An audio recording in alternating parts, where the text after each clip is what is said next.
The fluorescent lights of St. Mary's soup kitchen buzzed overhead as Sarah ladled another serving of beef stew, her wedding ring catching the harsh light. 6 months since the car accident took everything: her husband, her unborn child, her faith. The line of hungry faces blurred together until she reached him, the quiet man with kind eyes who never spoke, never complained, just smiled and whispered, "Thank you," like a prayer. Tonight felt different. The kitchen was emptying when Sarah collapsed, her grief finally overwhelming her. Through tear-blurred vision, she saw the homeless man kneel beside her on the cold linoleum. His touch was warm, impossibly warm, and when he spoke her name, a name she'd never told him, everything changed. "Sarah," he said softly, "I've been waiting for you to let me help." The fluorescent lights dimmed, but somehow the room grew brighter. His eyes held starlight, and suddenly Sarah understood why some encounters feel like destiny, why some strangers feel like coming home. But who was he really, and why had he chosen her broken heart to heal? Sarah's breath caught in her throat as she stared into those impossible eyes. The warmth from his touch spread through her trembling body, chasing away the bone-deep cold that had lived inside her since that November morning when the police officer knocked on her door. She tried to speak, but only managed a whisper. "How do you know my name?" He smiled then, an expression so gentle it made her chest ache with something she'd forgotten existed. "Hope. I know many things about you, Sarah. I know you blame yourself for working late that night. I know you think God abandoned you when you needed him most. I know you come here not just to serve others, but because being around broken people makes you feel less alone in your brokenness." The words hit her like physical blows, each one stripping away another layer of the careful walls she'd built around her heart. "Stop," she whispered, but she didn't pull away from his touch. "I know you threw away the baby clothes you'd been collecting," he continued, his voice carrying an otherworldly resonance that seemed to vibrate in her bones. "Pink and yellow and soft green because you wanted to be surprised. I know you sleep in the guest room now because your bed still smells like David's cologne. And I know you haven't cried, really cried, since the funeral because you're afraid if you start, you'll never stop." Sarah's vision blurred as tears she'd been holding back for months finally broke free. "Who are you?" she sobbed, her voice breaking on each word. "I'm someone who's been watching over you," he said simply. "Someone who's seen you give everything you have left to feed strangers, even when you barely remember to feed yourself. Someone who's witnessed your kindness in the darkness and knows that your heart, though broken, is exactly what this world needs." The homeless man, though Sarah was beginning to understand he was anything but homeless, helped her sit up against the industrial sink. The kitchen around them seemed to shimmer at the edges, as if reality itself was becoming fluid. "My name is Gabriel," he said, and somehow Sarah wasn't surprised. "And I need you to know that every moment of your pain has been felt. Every tear counted. Every prayer you thought went unheard was treasured." "Prayers," Sarah laughed bitterly. "I stopped praying months ago. What's the point when you screamed at the hospital ceiling begging for just one more heartbeat from your son," Gabriel interrupted gently. "That was a prayer. When you whispered David's name into your pillow, asking him to wait for you, that was a prayer. When you chose to come here tonight instead of swallowing those pills you've been carrying in your purse for 3 weeks, that was the most powerful prayer of all." Sarah's hand flew to her purse, her face pale. Inside, tucked behind her wallet, the small bottle of sleeping pills seemed to burn against the leather. She'd never told anyone, had barely admitted it to herself. "How could you possibly?" "Because I've been here all along," Gabriel said. "In the moments when you thought you were most alone, I was there, not watching from some distant heaven, but right beside you, kneeling in your grief, carrying what you couldn't bear." The kitchen lights flickered back to their normal harsh fluorescence, but Gabriel's presence remained luminous. He stood slowly, extending his hand to help her up. "This is just the beginning, Sarah. Your heart isn't meant to stay broken. Your story isn't meant to end in that empty house with a bottle of pills. There's so much more waiting for you if you're willing to trust again." Sarah stared at his outstretched hand, knowing that taking it would change everything. Behind her lay 6 months of carefully constructed numbness, the familiar weight of grief that had become almost comforting in its consistency. Ahead lay terrifying uncertainty, the possibility of hope, and the chance that miracles might still exist in a world that had felt utterly devoid of magic. She reached up and took Gabriel's hand, feeling warmth flood through her as their fingers intertwined. In that moment, for the first time since November, Sarah chose to believe.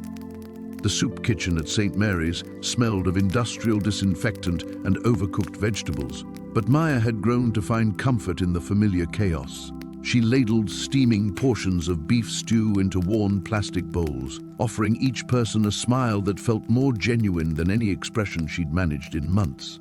The work kept her hands busy and her mind occupied, creating small barriers against the grief that waited to ambush her in quiet moments. "Extra bread today, Mrs. Chen," she said, slipping an additional roll onto the elderly woman's tray. Mrs. Chen's weathered face crinkled into a grateful smile, and she shuffled toward the long tables where mismatched chairs hosted an unlikely congregation of the forgotten. Maya had started volunteering here 3 weeks after David's funeral, when the casseroles from well-meaning neighbors had stopped coming and the house had grown too quiet to bear. Her sister Rachel thought she was having some kind of breakdown, choosing to spend her evenings with strangers instead of accepting dinner invitations or returning to her job at the marketing firm. "You can't save everyone, Maya," Rachel had said during their last conversation. "You couldn't save David, and you can't save these people either." But Rachel didn't understand. Maya wasn't trying to save anyone. She was trying to remember what it felt like to be useful, to matter in some small way. The people who came through St. Mary's doors didn't offer her pitying looks or awkward condolences. They simply accepted her service, and in return, they served as living proof that survival was possible, even when everything fell apart. Tonight's crowd was typical, a mix of regulars and faces she didn't recognize. The regular attendees had their own unspoken hierarchy and customs. Tommy, the Vietnam veteran with shaking hands, always sat in the corner facing the door. Sarah, barely 20 but already weathered by life on the streets, preferred the table near the serving line where she could charm extra portions from the volunteers. Then there was the man Maya had privately named John, though she'd never asked his real name. He appeared sporadically, maybe once or twice a week, always sitting alone at the table furthest from the kitchen. Unlike the others, he never seemed desperate or hurried. He ate slowly, deliberately, as if each meal was a meditation rather than a necessity. Tonight he wore the same faded brown jacket she'd seen him in before, his dark hair touched with silver at the temples. There was something unsettling about his presence, though Maya couldn't identify why. He looked to be in his 40s, with olive skin and deep-set eyes that seemed to take in everything while revealing nothing. When their gazes occasionally met across the room, she felt an odd flutter of recognition, as if she should know him from somewhere. "That one's different," said Helen, the kitchen coordinator, following Maya's glance. Helen had been running the soup kitchen for 15 years and prided herself on reading people quickly. "Been coming around for about a month now. Polite as anything, but there's something about him that doesn't quite fit." Maya ladled another portion of stew. "Different how?" "Can't put my finger on it. He's clean for one thing. Not fresh showered clean, but not street dirty either. And his clothes, they're worn but not torn, if you know what I mean. Like he chooses to be here instead of needing to be here." As if sensing their discussion, the man looked up from his meal. His eyes found Maya's across the room, and this time he didn't look away. For a moment that stretched longer than it should have, they simply regarded each other. Maya felt heat rise in her cheeks, embarrassed to be caught staring, but something in his expression held her attention. It wasn't romantic interest or even casual curiosity. It was something deeper, more knowing, as if he could see the grief she carried and understood its weight. When she finally broke eye contact, her hands were trembling slightly as she served the next person in line. The interaction had lasted only seconds, but it left her feeling exposed and strangely hopeful in a way that made no sense. The evening wound down with the usual cleanup routine. Maya helped stack chairs and wipe tables while the remaining guests filtered out into the November night. She was scrubbing a particularly stubborn pot when Helen appeared at her elbow. "Your mysterious friend left this for you," Helen said, holding out a small piece of paper folded once. Maya dried her hands before taking it, her heart rate inexplicably quickening. "He asked for me specifically? Didn't say a word. Just pointed at you and handed me this before he left." The paper felt ordinary between her fingers, but Maya found herself hesitating to open it. Whatever was written inside would change something, though she couldn't say what or how. She knew. In the harsh fluorescent lighting of the industrial kitchen, surrounded by the mundane realities of cleanup and routine, she unfolded the note and read the 4 words that would shift the trajectory of everything she thought she understood about loss, faith, and the nature of miracles themselves. The morning light felt different somehow, softer around the edges as it filtered through the kitchen window where Sarah sat with her untouched coffee. She'd been awake since 4, replaying yesterday's strange encounter with the homeless man at Sacred Heart. Something about his presence had lodged itself in her chest like a warm stone, unfamiliar but not unwelcome. Michael padded into the kitchen, his hair disheveled from sleep, and kissed the top of her head. "You're up early again." Couldn't sleep. She leaned into his touch, grateful for the solid warmth of him. "I keep thinking about that man yesterday. Gabriel, the one who helped with the spill." Michael poured himself coffee, studying her face with the careful attention she'd grown used to over the past 2 years. Everyone watched her now, measuring her moods, cataloging her expressions for signs of breaking. "What about him?" Sarah struggled to find words that wouldn't sound foolish. How could she explain that Gabriel's presence had felt like stepping into a church after months in the wilderness? That when he'd touched her shoulder, she'd felt something she thought had died with Emma. He seemed, I don't know, different. Michael sat across from her, wrapping his hands around his mug. Different how? Like he belonged there, but also like he belonged somewhere else entirely. She shook her head, frustrated by her inability to articulate the feeling. "It's stupid. I'm probably just..." "It's not stupid." His voice was gentle, the same tone he'd used when she'd insisted she could hear Emma calling for her in the middle of the night during those first terrible weeks. "Maybe helping there is bringing something back for you, something good." Sarah nodded, though she wasn't sure that captured it either. It wasn't about the volunteering itself, though that had become a lifeline she hadn't expected. It was Gabriel specifically, the way his weathered face had transformed when he smiled, how his eyes seemed to hold depths that shouldn't exist in someone living rough on the streets. The drive to Sacred Heart that afternoon took her through the part of downtown she'd once avoided, where broken windows stared out like empty eyes and doorways sheltered more than just shade. Now she noticed things differently. The way people moved with purpose, even when they had nowhere to go, the small kindnesses exchanged between those who had nothing material to offer each other. Inside the kitchen, the familiar chaos of preparation was already underway. Sarah tied on her apron and fell into the rhythm of chopping vegetables, letting the repetitive motion quiet her restless thoughts. She found herself glancing toward the dining area, searching for a familiar figure among the early arrivals. "Looking for someone?" Rita appeared beside her, wielding a ladle with the authority of a general's baton. "The man from yesterday, Gabriel. I wondered if he'd come back." Rita's expression shifted, something unreadable flickering across her features. "Gabriel's been coming here longer than most. 3 years, maybe 4, never missed more than a few days at a time. What's his story?" "That's not really how it works here, honey. People share what they want to share, when they're ready." Rita's voice carried decades of wisdom earned in places like this, but I will say this, that man's got something special about him. Seen him talk people back from edges I didn't think they could come back from. As if summoned by their conversation, Gabriel appeared in the doorway between kitchen and dining room. Today he wore a different coat, still worn but cleaner, and his silver hair was combed back from his face. When he spotted Sarah, his entire being seemed to brighten. Sarah, he spoke her name like a benediction. May I? She nodded, wiping her hands on her apron as he approached. Up close, she noticed details that had escaped her yesterday. The unusual clarity of his grey eyes.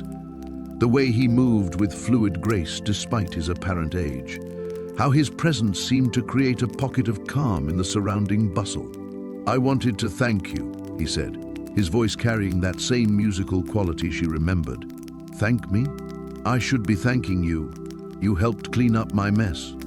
Gabriel smiled, and again Sarah felt that strange stirring in her chest, like a bird testing wings it had forgotten how to use.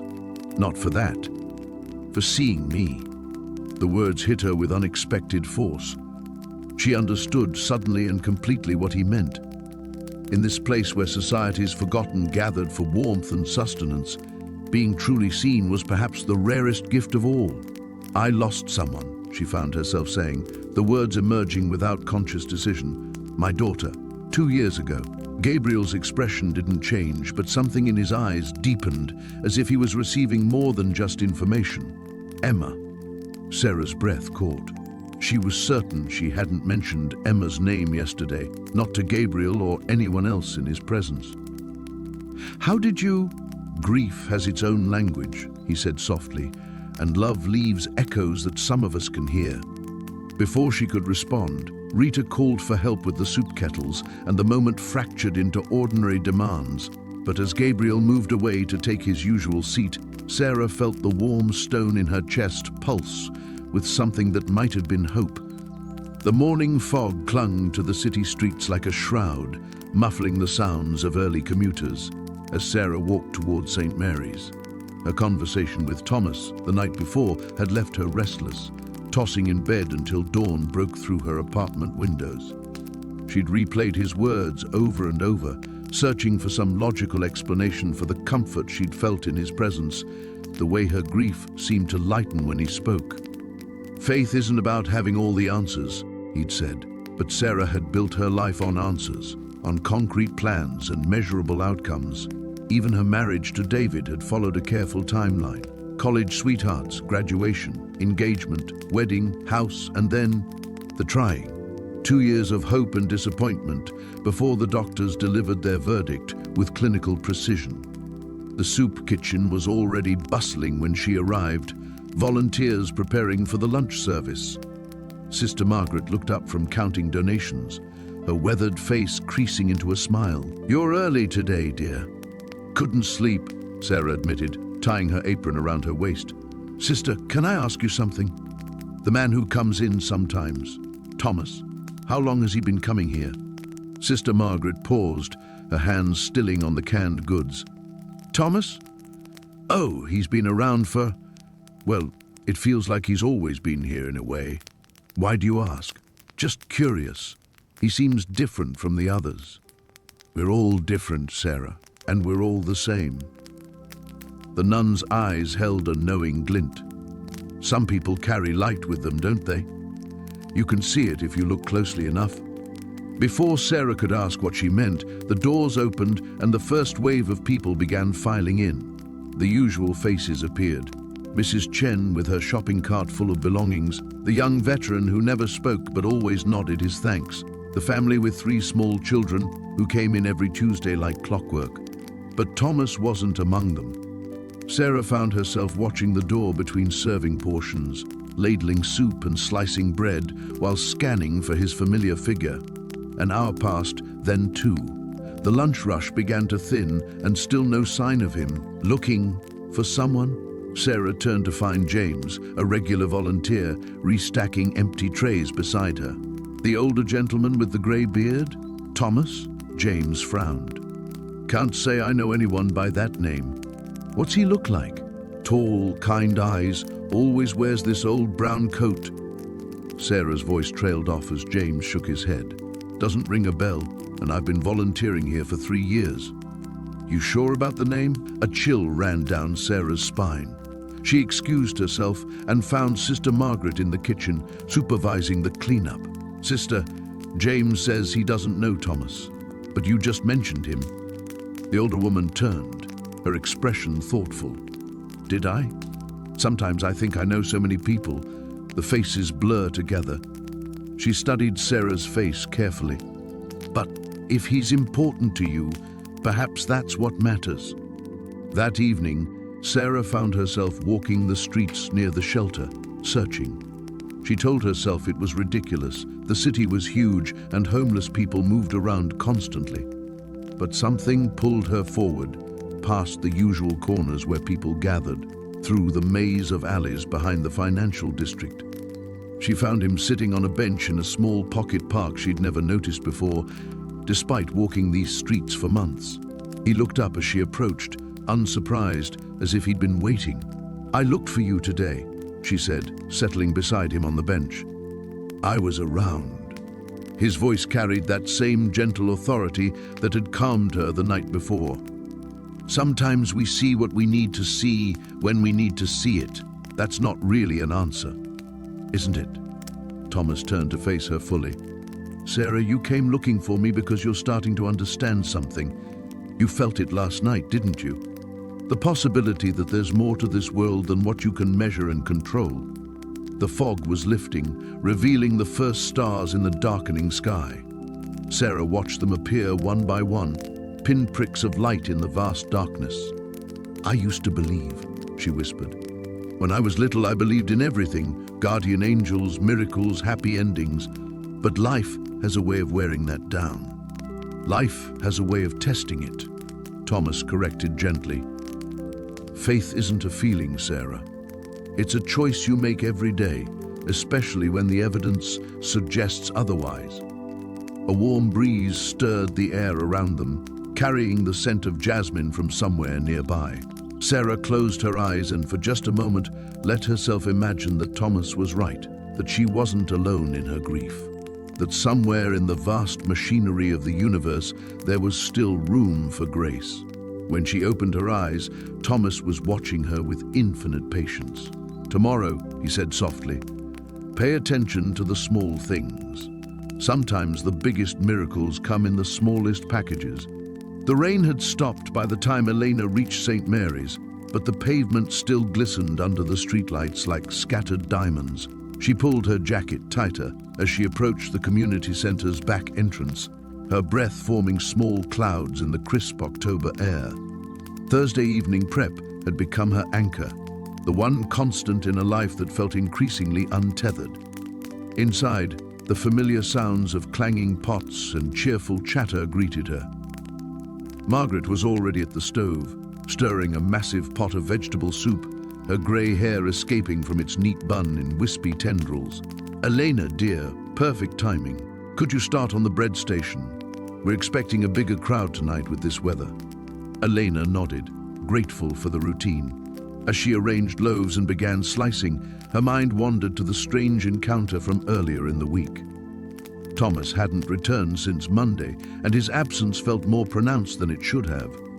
She'd found herself scanning the faces in line, listening for his distinctive voice, disappointed each time he failed to appear.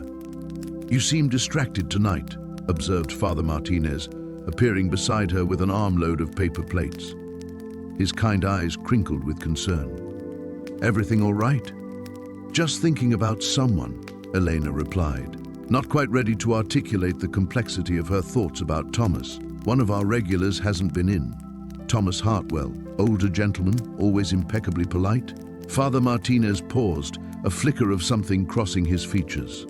"Tall man, grey beard, unusual eyes. You know him?" "We've spoken a few times." The priest's tone was careful, measured. "He's an interesting individual, deep faith, despite his circumstances." Before Elena could ask more, Margaret called for everyone to take their positions. The doors opened at 6 sharp, and the familiar rhythm began. Elena ladled soup into bowls, exchanged pleasantries, and tried to ignore the growing disappointment as Thomas failed to appear. It was nearly 8 when she finally saw him. He stood at the back of the dwindling line, somehow managing to look both disheveled and dignified in his worn coat. Their eyes met across the room, and he offered that enigmatic smile that had puzzled her since their first meeting. "I was beginning to think you'd found better accommodations," Elena said, as he approached her station, surprised by the relief in her own voice. "Just taking care of some business," Thomas replied, accepting his bowl with those graceful hands. "Though I confess I missed our conversations." "Stay after?" The words escaped before Elena could stop them. "I mean, if you'd like to talk. I usually help with cleanup and I'd like that very much." An hour later, they sat on the small bench outside the community center.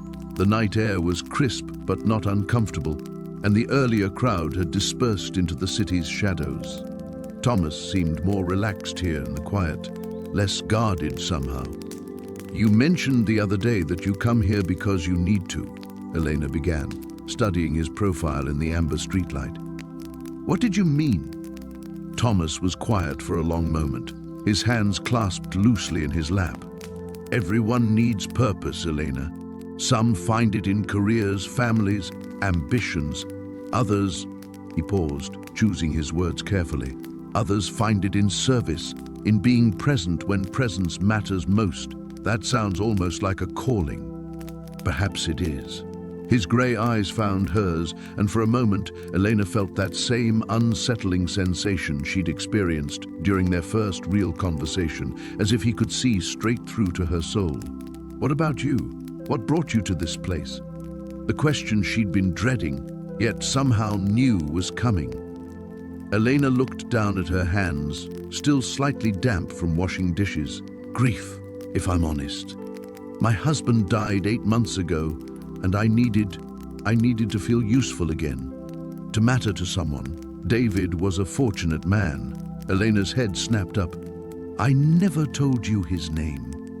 For the first time since she'd known him, Thomas looked uncomfortable. Color rose in his weathered cheeks, and he seemed to struggle for words. You must have mentioned it, perhaps when we first met." But Elena was certain she hadn't. She'd been careful not to talk about David, protective of those memories. The certainty of it made her stomach flutter with unease.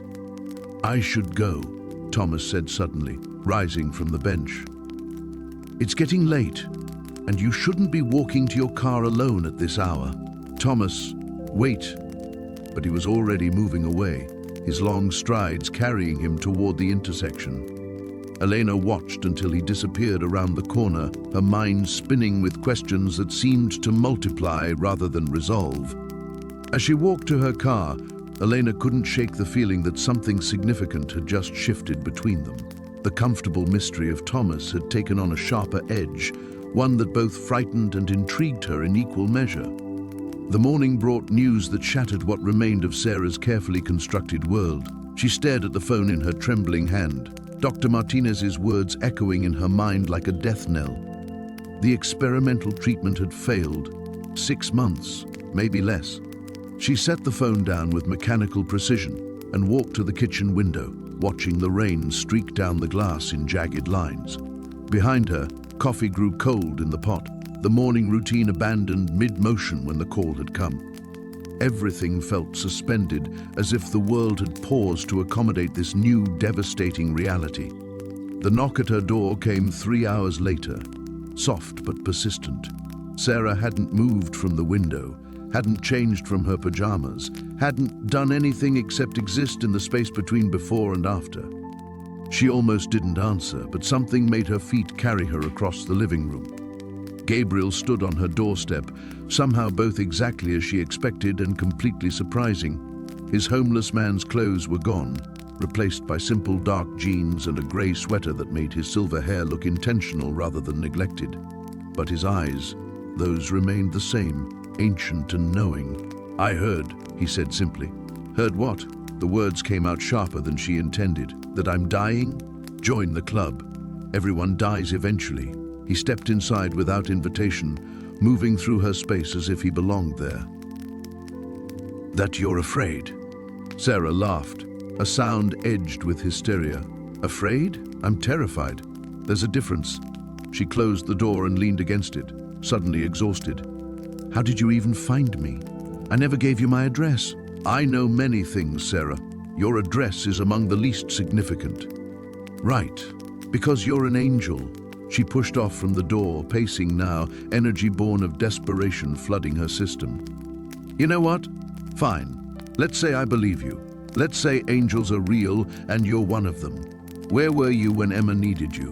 Where were you when David's car slid off that icy road? Where were you when I was sitting in doctors' offices getting death sentences disguised as medical terminology? Gabriel watched her pace, his expression patient but pained. I was where I've always been, where I am now. That's not an answer. It's the only answer I can give you. Sarah stopped moving, fury rising in her chest like a tide. Do you know what the worst part is? It's not the dying, it's the hope.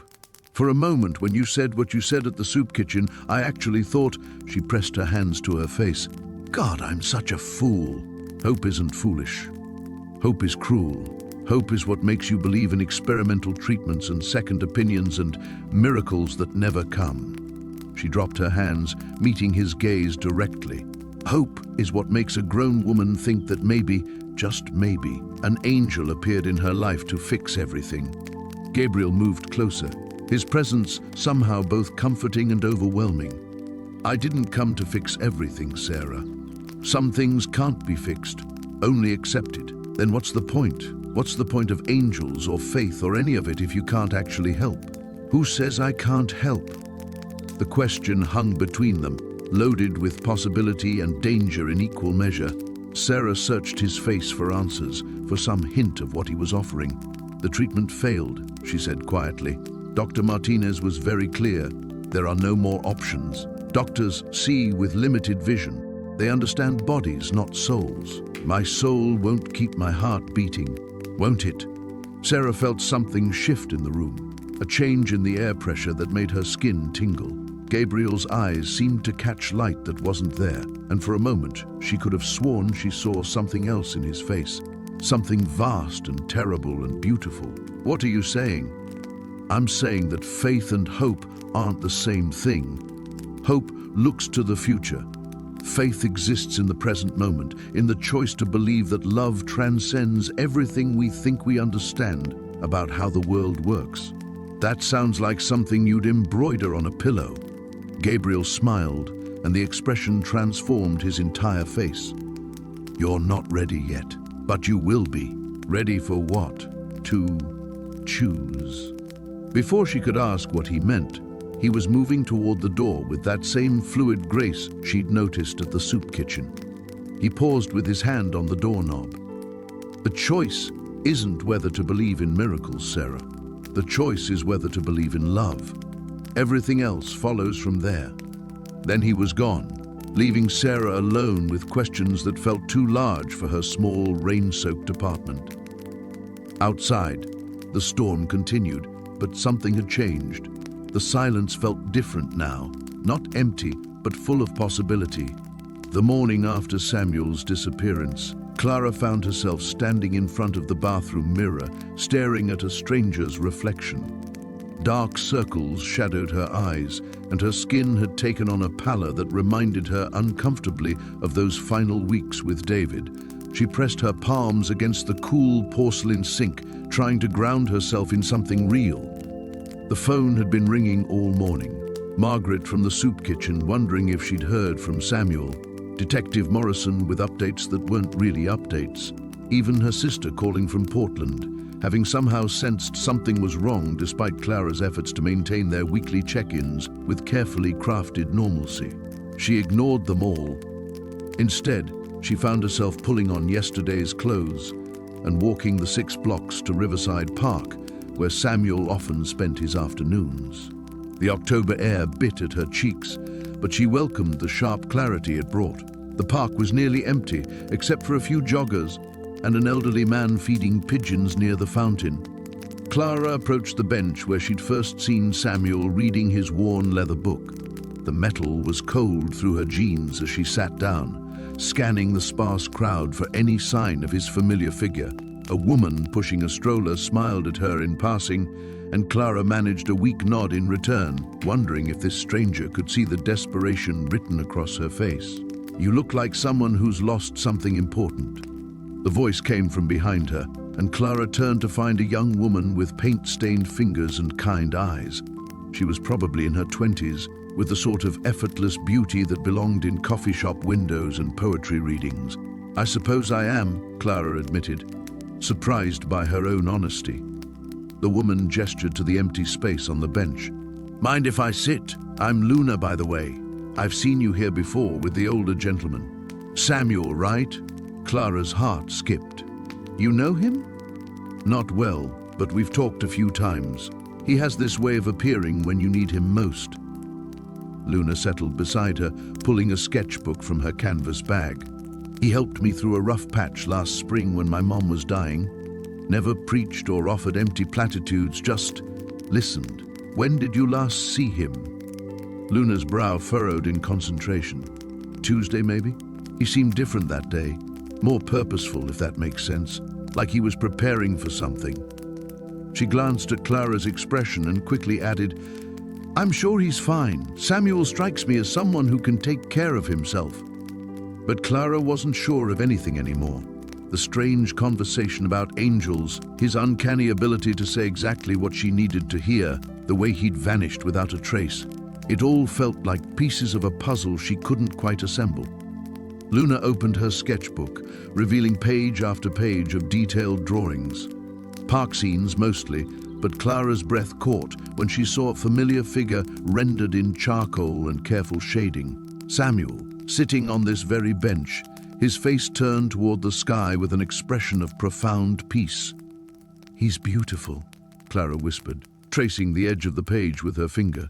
"You've captured something in his eyes that I never noticed before." "He has an old soul," Luna agreed. "Sometimes when he looked at me, I felt like he could see straight through to my heart. It should have been unsettling, but somehow it wasn't." They sat in comfortable silence for a few minutes, watching the pigeons peck at scattered breadcrumbs. Clara found herself thinking about faith again, about the conversation with Samuel that had left her so shaken. What if she'd been looking at everything wrong? What if the miracle wasn't supposed to be David's recovery, but something else entirely? "Can I ask you something?" Clara said suddenly. "Do you believe in angels?" Luna's laugh was soft and musical. "You mean like the ones in Renaissance paintings? Wings and halos and all that? I mean real ones. Here, among us." The question seemed to give Luna pause. She closed her sketchbook carefully, considering her words. "My mom used to say that angels don't always look like we expect them to. She said they come as nurses and teachers and strangers who help you change a flat tire in the rain." Luna's eyes grew distant. "The night she died, I swear I felt something in the room with us. Not frightening, just present, loving." Clara felt tears prick at the corners of her eyes. "Samuel told me angels walk among us as ordinary people. I thought he was speaking metaphorically. Maybe he was. Or maybe," Luna stood, slinging her bag over her shoulder, "maybe he knows something we don't." She squeezed Clara's shoulder gently.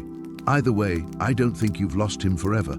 People like Samuel have a way of finding their way back to where they're needed most." As Luna walked away, Clara remained on the bench, watching the afternoon shadows lengthen across the empty park. The morning after her encounter with Gabriel, Sarah woke with a clarity she hadn't felt in months. The grief was still there, nestled deep in her chest like a familiar weight, but something had shifted. She found herself humming as she made coffee, the melody of a half-remembered lullaby her mother used to sing. At the soup kitchen, she moved with renewed purpose, ladling portions with genuine smiles instead of the mechanical motions that had carried her through the past weeks. Mrs. Chen noticed immediately. "You look different today, dear," the elderly volunteer observed, tying her apron with practiced efficiency, lighter somehow. Sarah paused, considering her words carefully. How could she explain Gabriel's visit without sounding completely unhinged? "I think I had a breakthrough last night, about accepting help from others." Mrs. Chen's knowing smile suggested she understood more than Sarah had actually said. Sometimes the universe sends us exactly what we need, even when we don't recognize it at first. The lunch rush began earlier than usual, a steady stream of familiar faces mixed with newcomers seeking warmth and sustenance.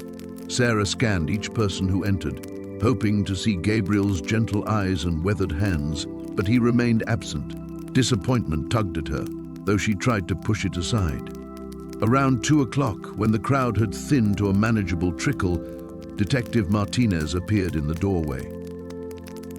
Sarah's stomach dropped at his serious expression. She'd grown to associate his visits with bad news, and today's demeanor suggested this wouldn't be different. "Sarah, could I speak with you privately for a moment?" She followed him to a quiet corner, wiping her hands nervously on her apron. "What is it?" "We found Gabriel's body this morning." The words hit her like a physical blow. The ladle slipped from her fingers, clattering against the concrete floor. "That's impossible. He was at my apartment last night. We talked for hours." Martinez's brow furrowed with concern. "Sarah, Gabriel Restrepo died 3 days ago. We found him in an abandoned building downtown. The coroner estimates he'd been dead for at least 72 hours. The kitchen seemed to tilt around her. Sarah gripped the edge of a nearby table, her knuckles white with tension. "No, you're wrong. He came to see me. He helped me understand things about my brother, about forgiveness. We shared tea. I think maybe you should sit down." Martinez's voice carried the gentle tone he probably reserved for delivering the worst kind of news to families. Sometimes grief can manifest in ways that feel very real to us. But Sarah was already shaking her head, backing away from him. "I didn't hallucinate him. He knew things, specific things about David that no one else could have known. He told me about the argument we had the night before the accident. Details you might have shared here at the kitchen, things Gabriel could have overheard before he died." "Then explain this." Sarah rushed to her purse, fumbling through its contents until she found what she was looking for. She pulled out the small wooden cross Gabriel had carved, its surface smooth and warm against her palm. "He made this for me last night. I watched him carve it." Martinez examined the cross carefully, turning it over in his hands. His expression shifted from concerned skepticism to something more complex, more unsettled. "Where exactly did you say you found this?" "I told you. Gabriel carved it for me. At my kitchen table." Her voice rose with each word, drawing curious glances from other volunteers. Mrs. Chen approached them cautiously. "Is everything all right?" "Mrs. Chen," Sarah said desperately, "you remember Gabriel, don't you? Quiet man, always sat in the back corner. Gentle hands, said he used to be a carpenter." The older woman nodded slowly. "Of course I remember Gabriel. Sweet man. I was so sorry to hear about his passing." "When did you hear about his passing?" Martinez asked. "Yesterday morning. Father Rodriguez from St. Mary's called to let us know. Gabriel had listed the soup kitchen as his emergency contact. Apparently, he had no family." Sarah felt the ground shifting beneath her feet. Yesterday morning was before Gabriel had appeared at her door, before their conversation about angels and second chances, before he'd carved the cross that Martinez was still examining with growing confusion. "Detective," Mrs. Chen continued, "may I see that for a moment?" Martinez handed over the wooden cross. Mrs. Chen held it up to the light, her weathered fingers tracing the intricate patterns carved into its surface. "This is beautiful work," she murmured. "Gabriel was talented, but I've never seen him carve anything this detailed." She paused, studying it more closely. "Actually, this carving style reminds me of something. My grandmother had a cross very similar to this from the old country. She always said it was made by monks who knew the old ways." Sarah's heart hammered against her ribs. "What are you saying?" Mrs. Chen looked between Sarah and Detective Martinez, her expression thoughtful and strangely peaceful. "I'm saying that sometimes the boundaries between this world and whatever comes next aren't as solid as we like to think." The soup kitchen felt different that Tuesday evening. Clara noticed it the moment she stepped through the familiar doors, a subtle shift in the atmosphere, like the air itself was holding its breath. The usual chatter seemed muted, and even Mrs. Henderson's normally boisterous laugh carried an undertone of something Clara couldn't quite identify. She tied her apron with practiced efficiency, scanning the room for Samuel's weathered face among the early arrivals. He wasn't there. A knot of worry tightened in her stomach as she began ladling soup into bowls, each absent moment stretching her anxiety thinner. "He'll be here," she whispered to herself, forcing a smile for Mr. Peterson, who shuffled forward with his usual grateful nod. "He's probably just running late."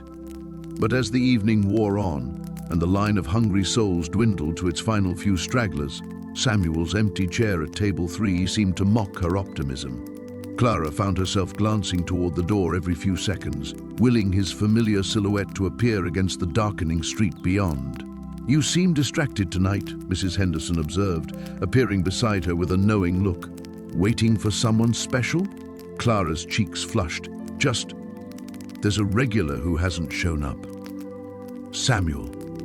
I'm worried about him.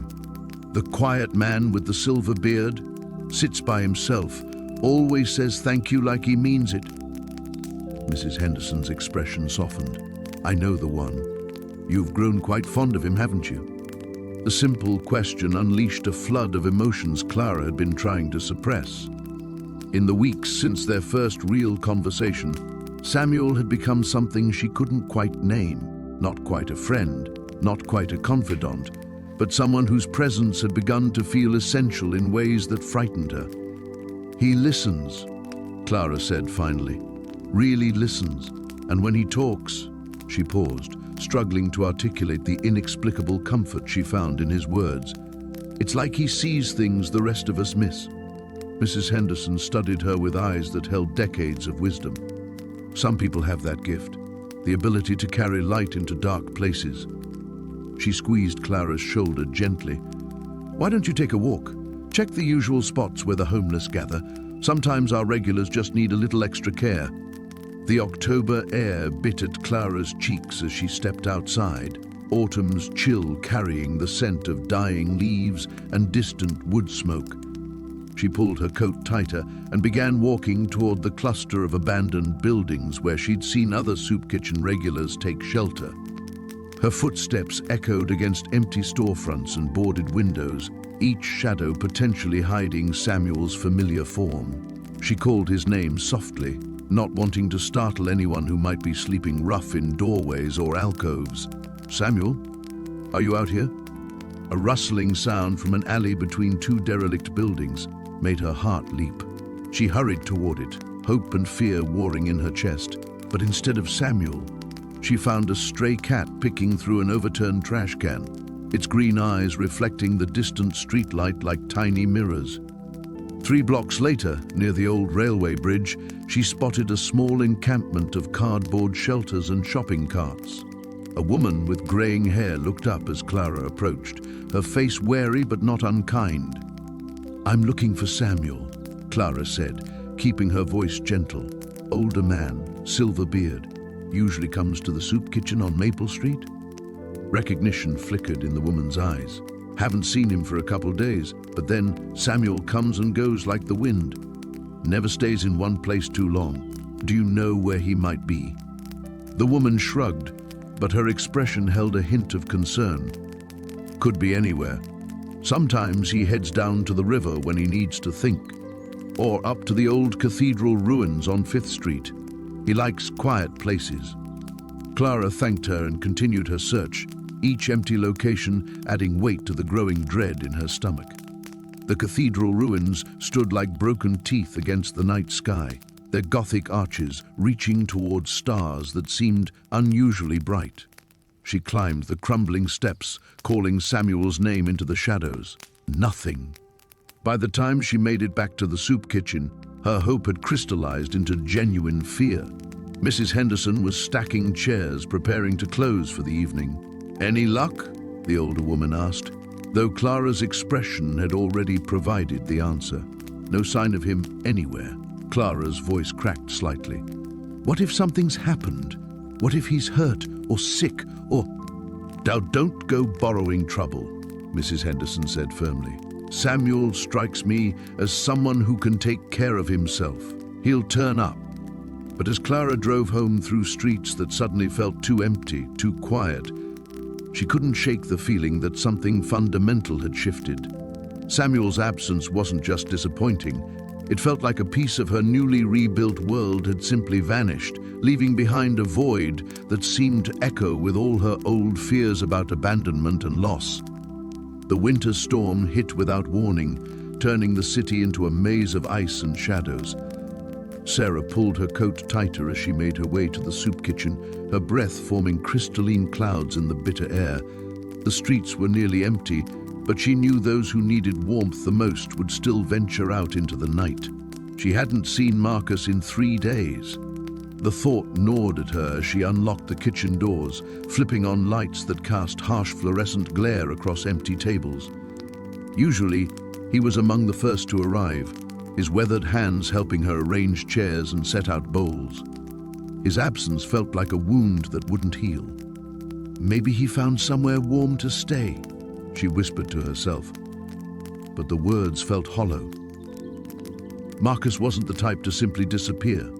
In the months since their first meeting, he had become as reliable as sunrise, always there with his gentle wisdom and knowing eyes that seemed to see straight through to her soul. The door chimed as the first guests began arriving, stamping snow from their boots and grateful for the refuge. Sarah forced herself to smile, to focus on ladling soup and cutting bread, but her gaze kept drifting to the entrance. Each time someone new walked through, her heart would leap, only to sink when it wasn't his familiar silhouette. "You looking for Marcus?" Old Pete shuffled up to the serving counter, his roomy eyes sharp with concern. "Haven't seen him since Tuesday. Word is he was asking around about some girl in trouble, real urgent-like." Sarah's ladle paused mid-air. What kind of trouble? The dangerous kind. You know how he is about helping folks, especially the lost ones. Maybe got himself mixed up in something he couldn't handle. The soup kitchen seemed to blur around her as Pete's words sank in. Marcus had a reputation among the homeless community for finding people who had given up on being found, for talking down those standing on bridges, for somehow knowing exactly where to be when someone needed salvation. But what if this time his compassion had led him into harm's way? After closing, Sarah walked the streets she knew he frequented. The storm had intensified, turning the world into a hostile landscape of biting wind and stinging snow. She checked the abandoned building where he sometimes sheltered, the 24-hour diner where he nursed coffee when he had spare change. The park benches he claimed were surprisingly comfortable if you knew how to position yourself just right. Nothing. It was as if he had simply vanished. 2 blocks from the shelter she heard it, a sound that made her blood freeze, a woman's voice crying out in terror, followed by harsh male laughter. Sarah's feet moved before her mind could process the danger, carrying her toward an alley where shadows writhed in the dim glow of a distant streetlight. 3 men had cornered a young girl against a brick wall. She couldn't have been more than 16, her thin frame shaking with cold and fear. Sarah's hand fumbled for her phone, but before she could dial, a figure emerged from the deeper darkness. "Let her go." Marcus's voice carried a weight that seemed to push against the storm itself. He looked different somehow, taller, more substantial, as if the night had given him strength instead of wearing him down. The men turned, sneering at what they saw as an easy target. "Walk away, old man. This isn't your concern." "Everything is my concern." Marcus stepped closer, and Sarah felt the strangest sensation. The air around him seemed to shimmer, like heat waves rising from summer pavement. "She's under my protection now." The largest of the 3 men laughed and swung a fist toward Marcus's face. What happened next defied explanation. The man's punch stopped mid-air, his entire body freezing as if time itself had paused. His companions backed away, eyes wide with sudden terror. What the hell? "Go." Marcus's voice had changed, carrying harmonics that seemed to resonate in Sarah's chest. "And remember nothing of this night except the wisdom to choose better paths." The men fled, leaving behind only the echo of their footsteps on wet pavement. Marcus knelt beside the girl, his hands hovering over her without quite touching, and Sarah watched in amazement as the bruises on her face began to fade. "Sarah." He looked up, unsurprised to find her watching from the alley mouth. "I wondered when you would see." She approached slowly, her mind struggling to process what she had witnessed. "What are you?" "Someone who has been waiting a very long time for you to be ready for the truth." He helped the girl to her feet, and she walked away with steady steps, a small smile replacing her earlier terror. "The question is, are you?" The storm began to quiet around them, snowflakes falling like stars, and Sarah realized that everything she thought she knew about the world was about to change forever. The hospital corridor stretched endlessly before Sarah, each fluorescent light casting harsh shadows that seemed to mock her desperate prayers. 3 days had passed since Marcus collapsed at the soup kitchen, 3 days of watching machines breathe for him while doctors spoke in hushed tones about brain activity and slim chances. She hadn't left his side except when the nurses forced her to. The other volunteers from the kitchen had come and gone, leaving flowers and awkward condolences, but Sarah remained.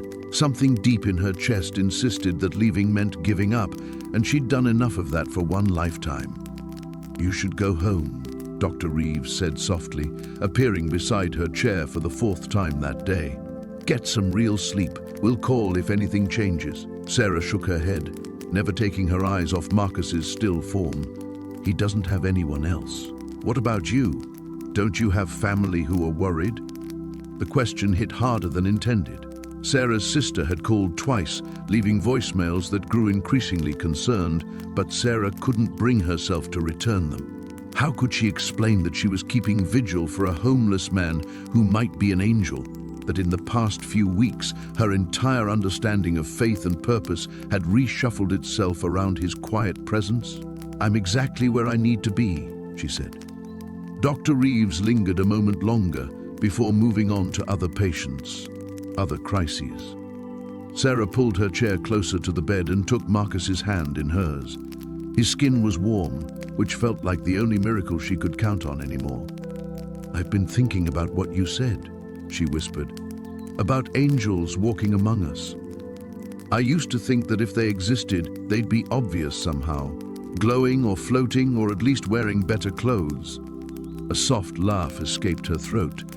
"But you never claimed to be anything special, did you? You just showed up every day and let people see you, really see you." The heart monitor continued its steady rhythm, the only response she received. Sarah closed her eyes and tried to pray, but the words felt clumsy and inadequate. Instead, she found herself simply talking, letting her thoughts flow freely. "After Emma died, I thought God had abandoned me. Or maybe I abandoned him. I couldn't understand why someone so pure and innocent had to suffer while people who caused pain got to keep living. It seemed like proof that the universe was random and cruel." She opened her eyes and studied Marcus's face, searching for any sign of consciousness. "But watching you these past weeks, seeing how you treated everyone with such kindness, it made me wonder if I was looking for the wrong kind of proof. Maybe miracles aren't about stopping bad things from happening. Maybe they're about what we choose to do when they happen anyway." A nurse entered quietly to check the machines, offering Sarah a sympathetic smile before leaving them alone again. The afternoon sun slanted through the window, casting golden rectangles across the white sheets. "Remember that day when Mrs. Henderson came to the kitchen crying because her son wouldn't return her calls?" Sarah continued. "You didn't try to fix it or give her advice. You just sat with her and let her talk, and when she left, she was smiling. That's not normal, Marcus. Normal people don't have that kind of effect." She squeezed his hand gently. "I think you've been trying to show me something about hope. Not the desperate kind that demands guarantees, but the quiet kind that keeps showing up even when everything looks impossible." The door opened again, and Sarah looked up expecting another nurse. Instead, Father Miguel from the local parish entered carrying a small leather book. "I heard about Marcus," he said softly. "Thought you might appreciate some company." Sarah nodded, grateful for his presence. Father Miguel had been at the soup kitchen the day Marcus collapsed, had helped perform CPR while they waited for the ambulance. Has he always been so? Father Miguel paused, searching for words as he took the chair beside her. There's something different about him, isn't there?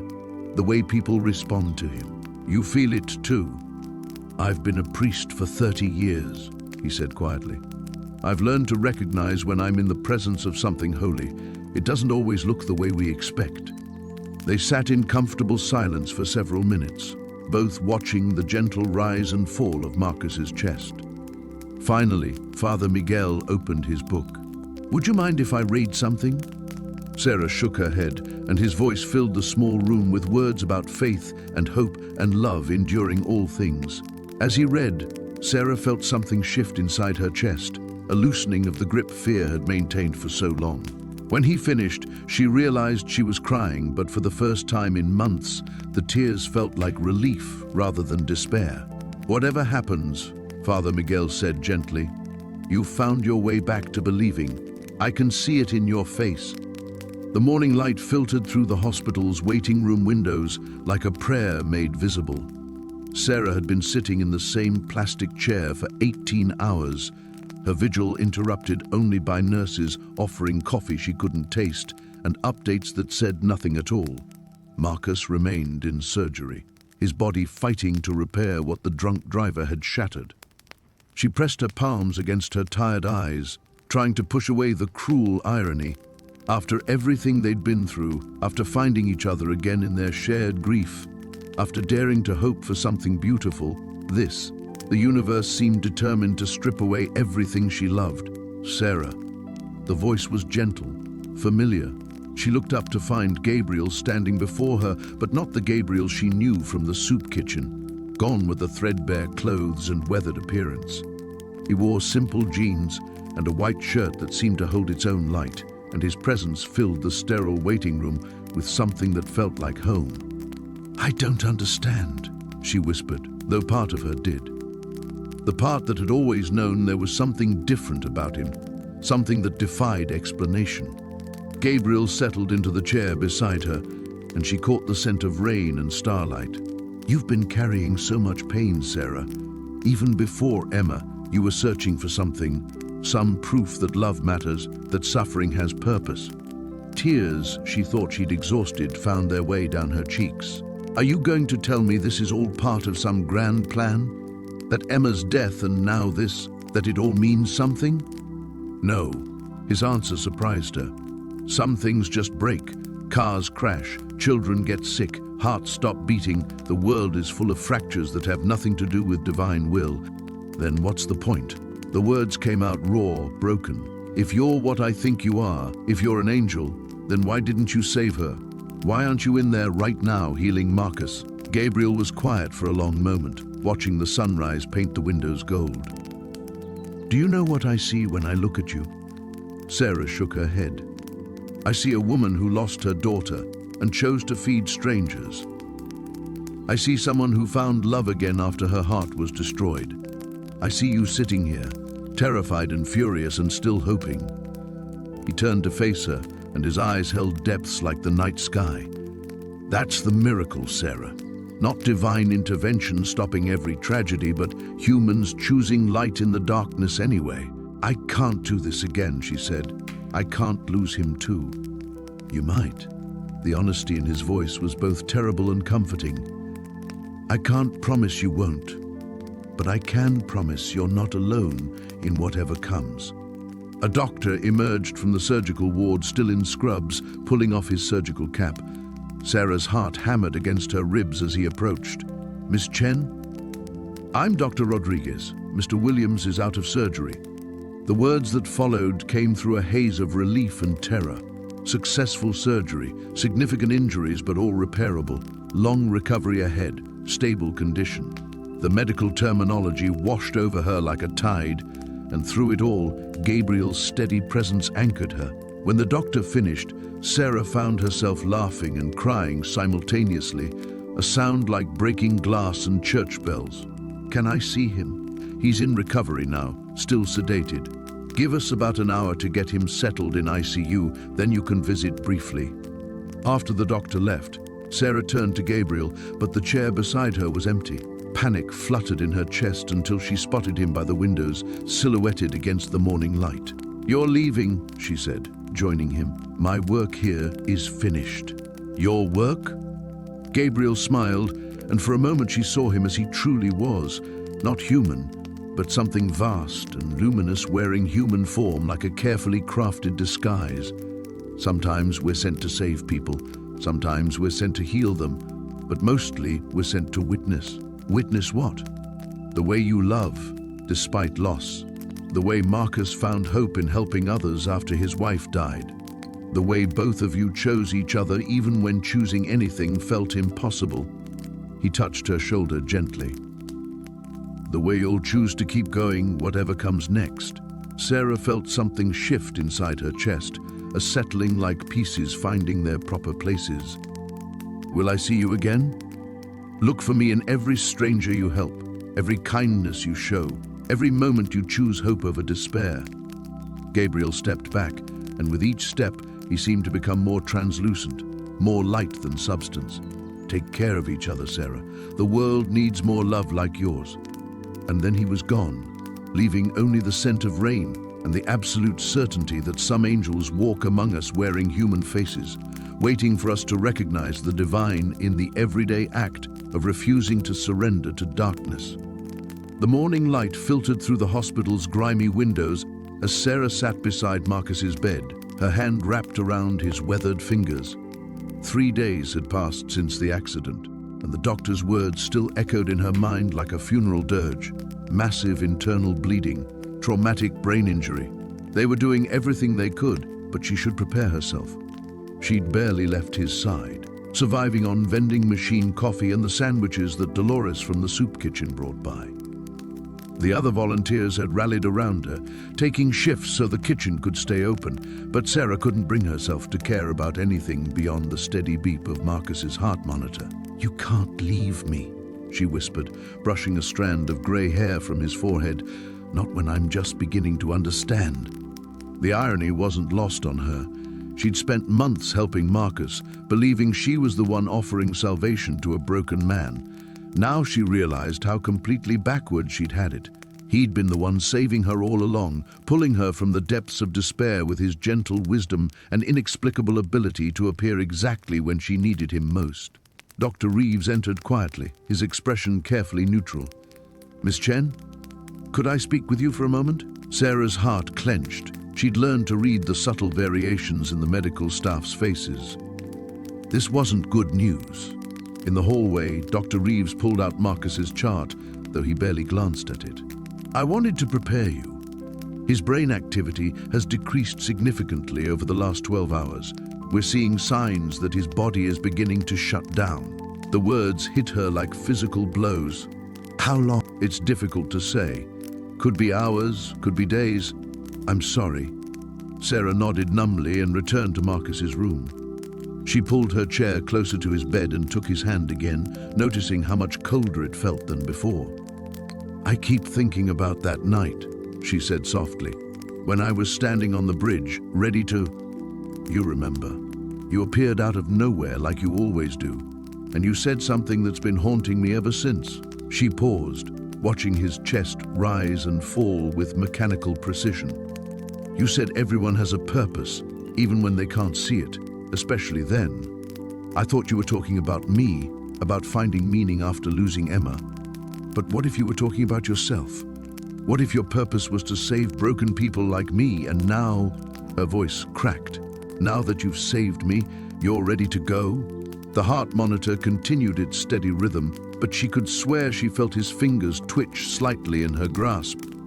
"I need you to know something," she continued, tears flowing freely now. "That night at my apartment, when you knew about the tea Emma loved, when you somehow knew exactly what I needed to hear about forgiveness, I figured it out, Marcus.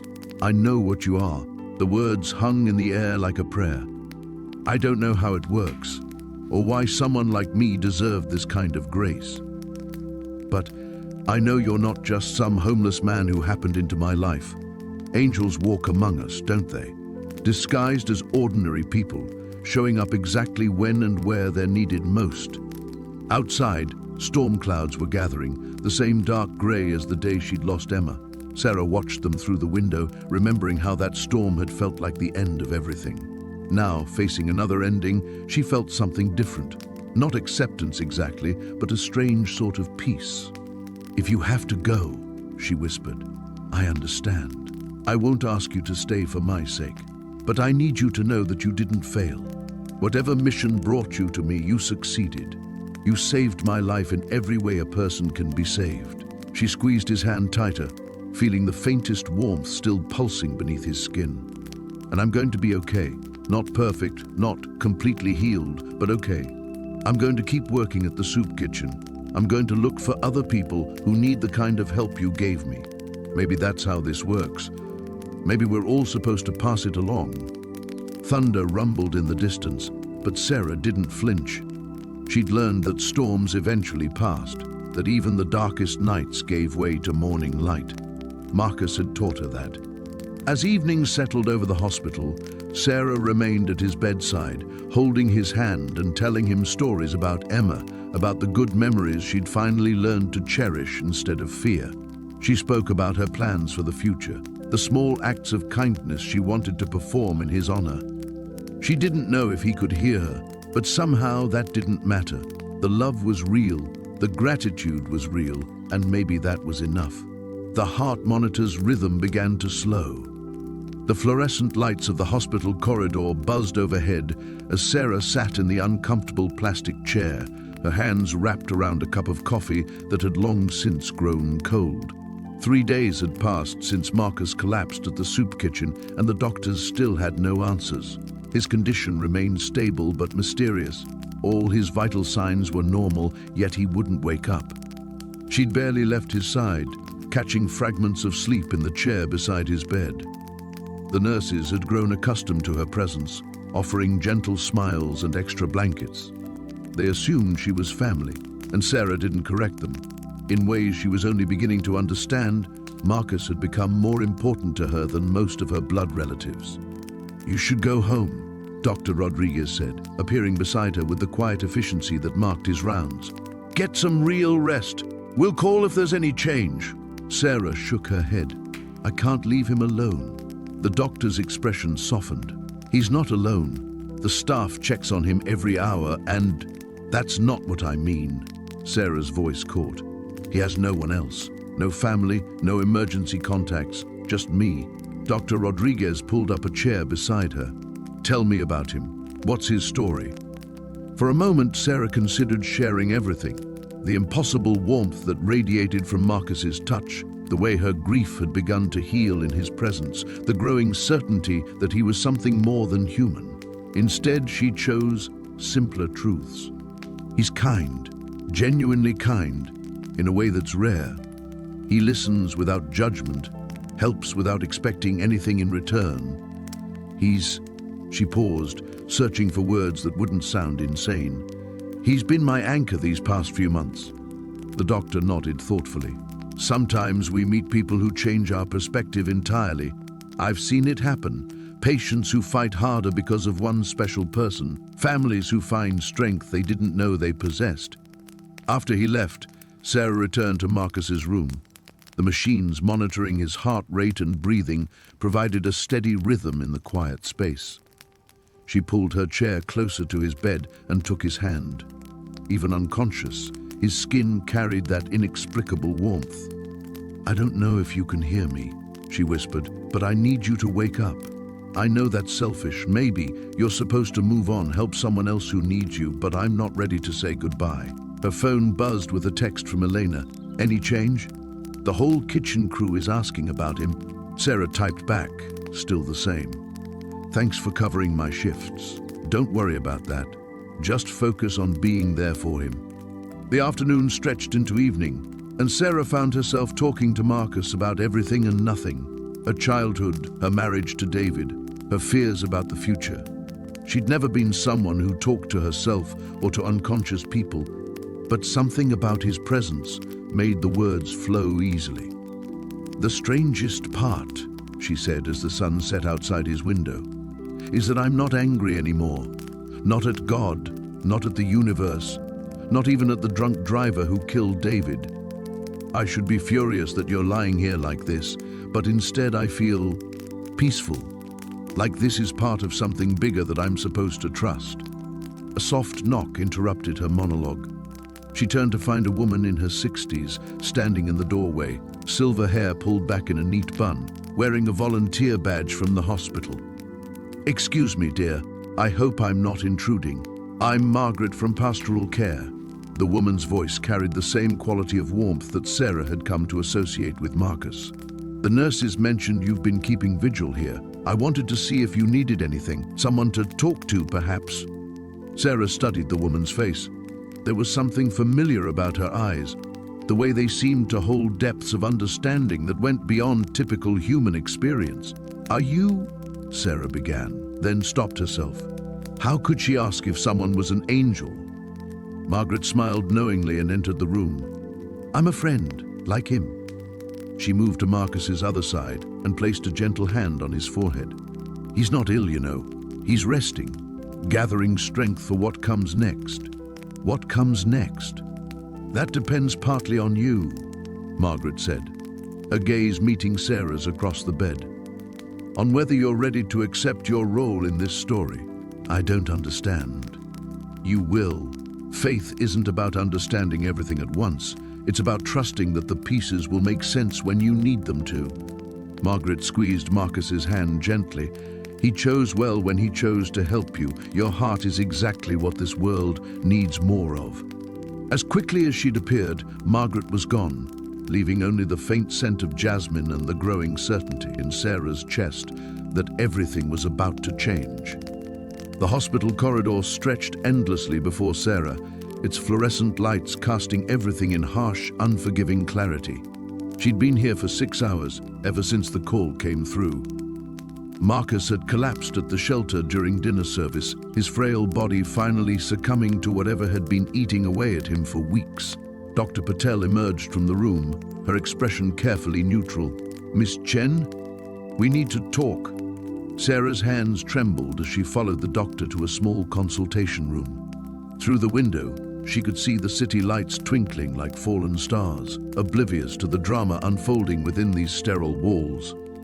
"Your friend is very sick," Dr. Patel began, settling into the chair across from her. "His organs are shutting down. We've made him comfortable, but there's nothing more we can do medically." The words hit Sarah like physical blows. "How long?" "Hours, maybe a day or 2 at most."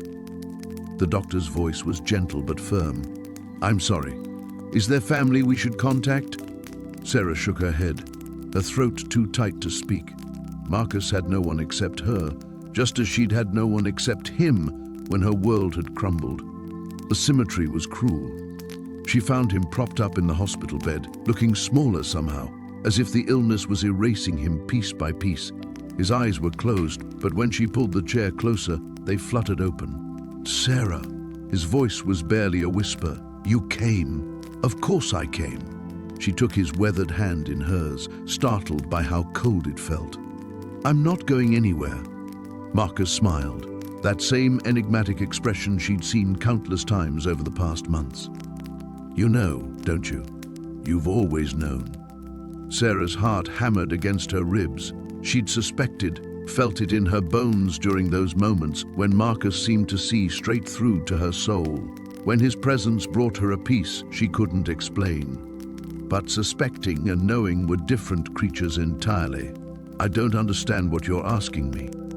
"Yes, you do." His grip tightened slightly. "The day we met, you were planning to end your pain. You'd given up entirely, but something stopped you from walking into that river." She had never told him about that day, about standing on the bridge with Emma's suicide note clutched in her hand, about the overwhelming urge to follow her daughter into whatever darkness waited beyond. She'd never mentioned how she'd turned away at the last second and found herself at the soup kitchen instead, drawn by a compulsion she couldn't name. "How do you—" "Because I was sent to find you." Marcus's eyes held depths that seemed impossible in such a frail frame. "Your daughter asked for help." The world tilted sideways. Sarah felt as though she was falling through space, unmoored from everything solid. That's not possible. She's been watching over you, Sarah, worried about you. When you stood on that bridge, when your grief threatened to pull you under permanently, she begged for intervention. She couldn't bear the thought of losing you too, of having your pain be the thing that finally broke you beyond repair. Tears streamed down Sarah's face, hot and endless. Emma's dead. She's been dead for 8 months. Death isn't an ending. Marcus struggled to sit up straighter, and Sarah moved to help him. It's a transformation. She exists differently now, but she exists, and her love for you hasn't dimmed one bit. You're telling me you're an angel. The words felt absurd leaving her lips, but even as she spoke them, a part of her soul recognized their truth. I'm telling you that love is the most powerful force in any universe, and sometimes it reaches across impossible distances to save what matters most. Marcus coughed, a sound that seemed to come from the depths of his chest. Your daughter's love called me to you. My job was to help you remember that life is still worth living, that pain doesn't have to be permanent. Sarah thought of all their conversations, all the moments when Marcus had somehow known exactly what to say, when his presence had been the only thing standing between her and complete despair.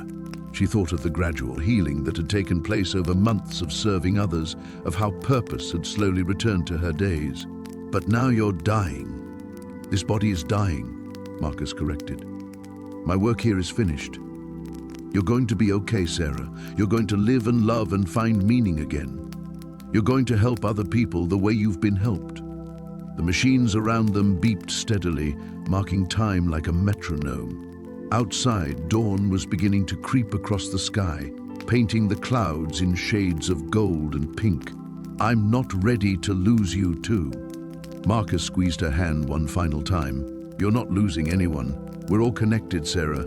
Emma, me, you, everyone you'll touch with the love you've learned to give again. Death can't sever those bonds. His eyes began to close, and Sarah felt the moment approaching like an incoming tide. The morning light filtered through the hospital curtains like a gentle benediction, casting everything in soft gold. Sarah's eyes fluttered open, and for a moment she forgot where she was. Then the memories came flooding back. The accident, the darkness, and Thomas's voice calling her back from whatever precipice she'd been standing on. She turned her head slowly, expecting to see him in the chair beside her bed, but found only her sister Maya instead. Maya's eyes were red-rimmed but bright with relief. Hey, Maya whispered, reaching for Sarah's hand. How are you feeling? Like I've been hit by a truck, Sarah croaked, her throat dry as sandpaper. Where's Thomas? Maya's expression shifted, becoming carefully neutral. Who's Thomas? Sarah's heart skipped. The homeless man from the soup kitchen. He was here last night. He stayed with me. She struggled to sit up, panic rising in her chest. Maya, where is he? Sarah, honey, you've been unconscious for 2 days. No one's been allowed in except family. Maya squeezed her hand gently. The doctor said you might be confused when you woke up. Head injuries can... No. Sarah's voice was stronger now, more insistent. He was here. We talked about David, about choices, about... She trailed off, seeing the concern deepening in her sister's eyes. I'm not confused. But even as she said it, doubt began to creep in. The conversation with Thomas felt vivid, more real than real, but the hospital room around her suggested otherwise. Had it been a dream? A hallucination brought on by trauma? Dr. Martinez appeared in the doorway, clipboard in hand, and a professional smile on her face. Good to see you awake, Sarah. You gave us quite a scare. She moved to check Sarah's pupils with a small flashlight. How's the pain level? Manageable, Sarah lied, though her head felt like it was splitting. Doctor, was there a man here last night? An older gentleman? Homeless? Dr. Martinez exchanged a glance with Maya. I'm afraid not. Hospital policy is very strict about visitors, especially in the ICU. Only immediate family. She made a note on her chart. It's not uncommon to experience vivid dreams or hallucinations after this type of trauma. Your brain was working hard to heal itself. Sarah wanted to argue, to insist that what she'd experienced was real, but the certainty was already beginning to fray at the edges. Maybe they were right. Maybe her grieving mind had conjured Thomas's presence when she needed it most. Over the next few hours, a steady stream of visitors filtered through her room. Friends from work, neighbors, people from the soup kitchen who'd heard about the accident. Mrs. Chen from the shelter brought flowers and tears of relief. "We were so worried," she said, patting Sarah's hand. "You've become such an important part of our little family." But no one mentioned Thomas. When Sarah asked Mrs. Chen about him, the older woman looked puzzled. "Thomas? I don't think we have anyone by that name registered with us right now. Are you sure that's his name?" Sarah's heart sank. Older man, kind eyes, always wears a brown coat. He comes in regularly for meals. Mrs. Chen shook her head slowly. "I'm sorry, dear. That doesn't ring a bell. But you know how it is. Some folks prefer to keep to themselves, don't always give their real names." After Mrs. Chen left, Sarah lay in the gathering twilight, staring at the ceiling. Had she imagined it all? The conversations, the gentle wisdom, the sense of peace that had settled over her when Thomas spoke? It felt so real, so vivid. She could still hear his voice, still remember the warmth in his eyes. Maya returned as evening fell, carrying takeout containers and a determined expression. "Thought you might be sick of hospital food by now." They ate in comfortable silence for a while before Maya spoke again. "I've been thinking about what you said earlier, about this Thomas person." Sarah looked up hopefully. "Even if he wasn't real," Maya continued carefully, "maybe that doesn't make what you experienced any less meaningful. Sometimes our minds give us exactly what we need to heal, even if we can't explain how or why." Sarah considered this as she picked at her food. "The things he said to me, they felt like more than just my own thoughts. Maybe they were." Maya's voice was gentle. "Maybe they came from somewhere deeper. From David, from your own wisdom, from whatever force in the universe wants you to heal and be whole again." As night deepened outside her window, Sarah found herself thinking about faith and miracles, about the thin places where the divine might touch the ordinary world. Whether Thomas had been real or a product of her traumatized mind, the peace she'd found in that darkness felt genuine. The sense of forgiveness, of possibility, of love that transcended even death. Those things remained solid and unshakable. Perhaps that was miracle enough. The rain had stopped by the time Sarah reached the cemetery, but the October air still carried that heavy dampness that seemed to seep into her bones. She clutched the small bouquet of white roses, Emma's favorite, and walked slowly along the familiar path. 6 months. It felt like yesterday and a lifetime ago all at once. She knelt beside the small headstone, brushing away the fallen leaves that had gathered at its base. "Hey, baby girl," she whispered, her voice catching slightly. "Mama's here." The words came easier now than they had in those first terrible weeks. She told Emma about the soup kitchen, about the new volunteers who had joined them, about how Mrs. Henderson's arthritis was acting up again. Simple things, daily things, the kind of mundane details that had once filled their evenings together. "I met someone," she said finally, the words hanging in the cool air. "I think you'd like him. He's different, special."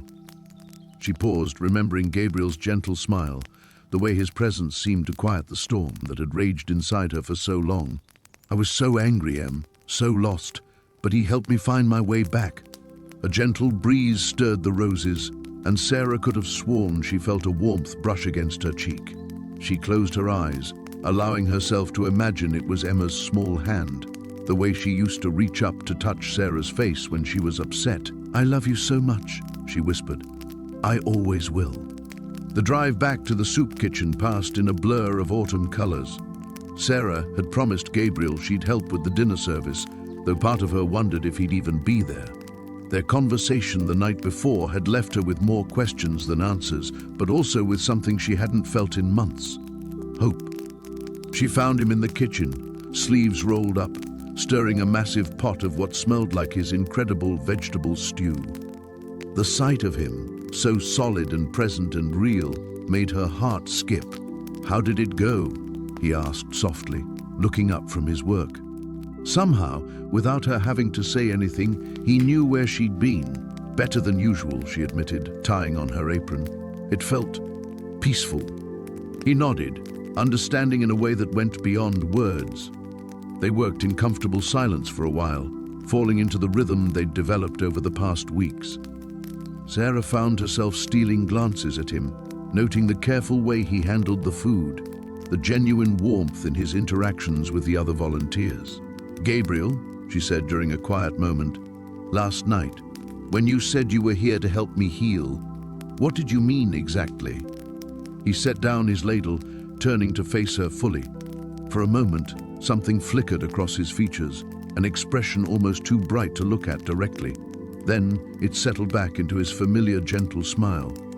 "Sometimes people find themselves in such deep darkness that they can't see the way out," he said carefully.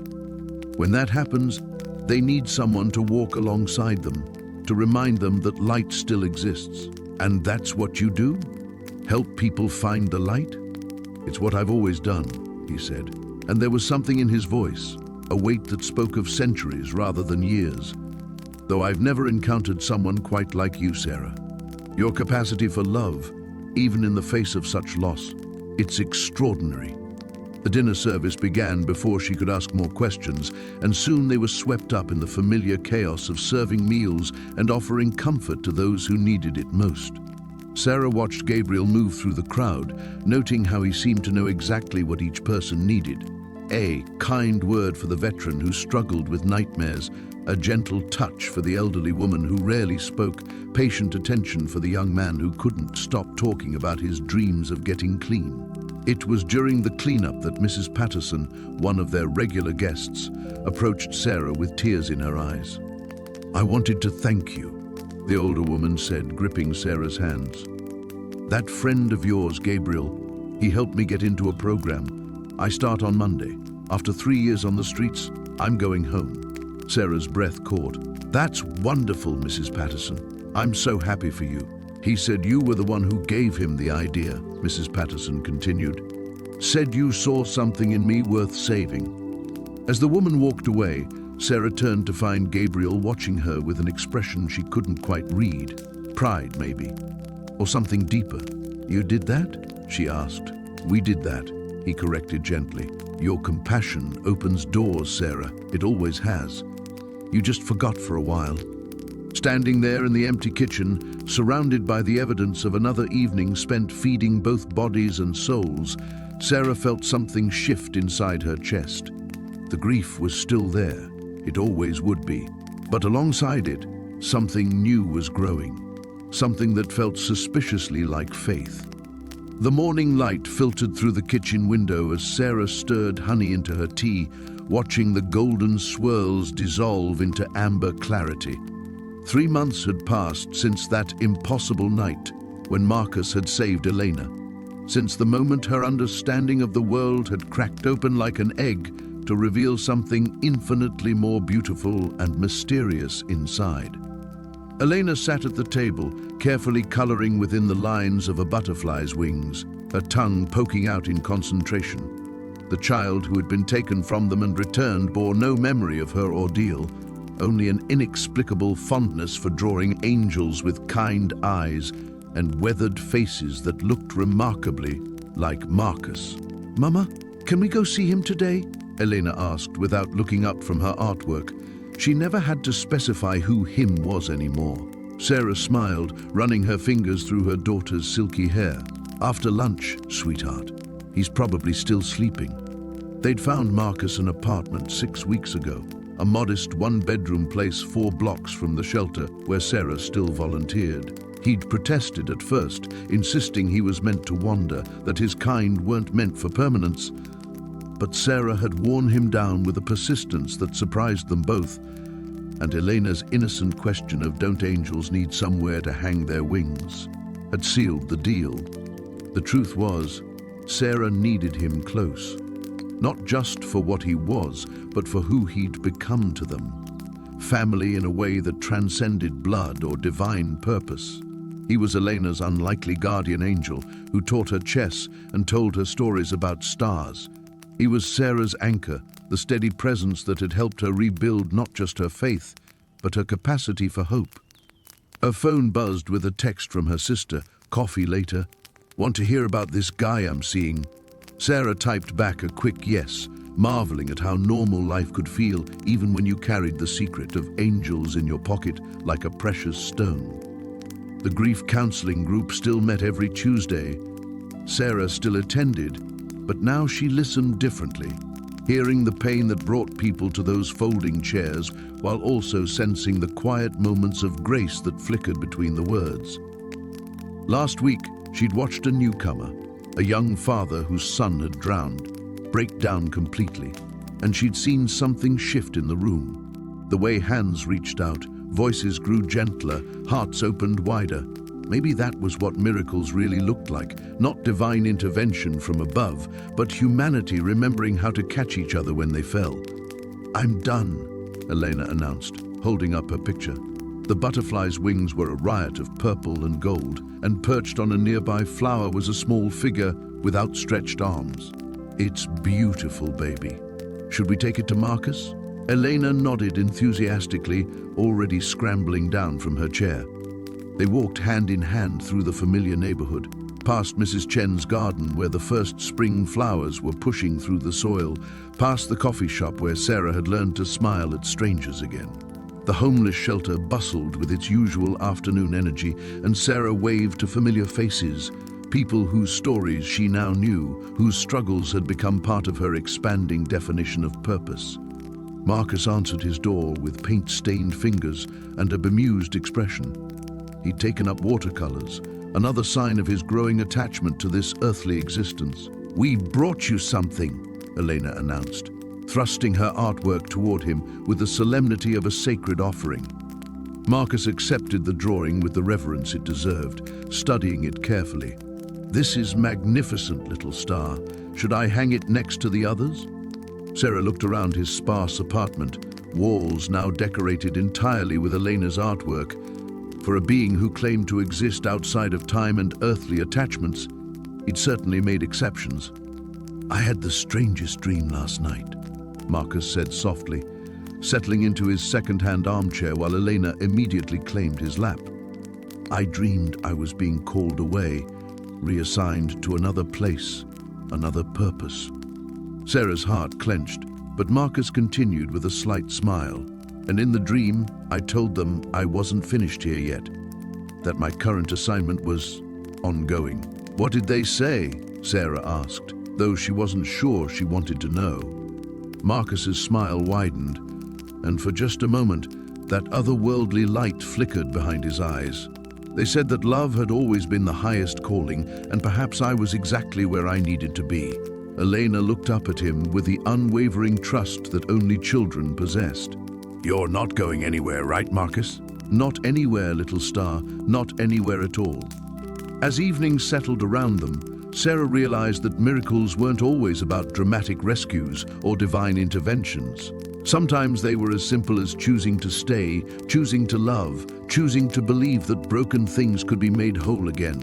Sometimes angels wore paint-stained fingers and lived in tiny apartments and became family in ways that rewrote every rule about heaven and earth. And sometimes that was more than enough.